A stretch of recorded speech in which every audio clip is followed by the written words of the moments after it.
ഒരാൾക്ക് വയ്യാന്ന് പറഞ്ഞിട്ട് ഞങ്ങൾ സ്കൂളിൽ വിളിക്കാൻ വന്നതാണ്. ടീച്ചർ ഫോൺ വിളിച്ച് പറഞ്ഞു വൈകിക്ക് വയ്യാത്ത പോലെ ഉണ്ട്, പനിക്കുന്ന പോലെ ഉണ്ട് എന്ന് പറഞ്ഞിട്ട് കൂട്ടിക്കൊണ്ട് വരാൻ വന്നതാണ്. ഇവിടെ വന്ന് നോക്കിയപ്പോൾ അതെ വൈകിക്ക് വയ്യാകില്ല, ഒച്ചുമില്ല. വയ്യാകിണ്ട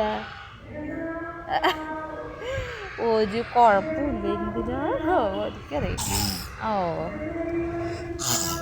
ഒന്നോ രണ്ടോ പ്രാവശ്യം അല്ല ഒരു പ്രാവശ്യം ഛർദിച്ചു എന്ന് പറഞ്ഞു. അത്ര പ്രാവശ്യം ഛർദിച്ച ഇവിടെ നോക്കിയപ്പോ ഒരു അസുഖവും ഇല്ല. എന്താ ഇതാണോ വയ്യാത്ത ആള്? ഇതാണോ വയ്യാത്ത ആള്? സ്കൂളിൽ കൊണ്ടാക്കട്ടെ?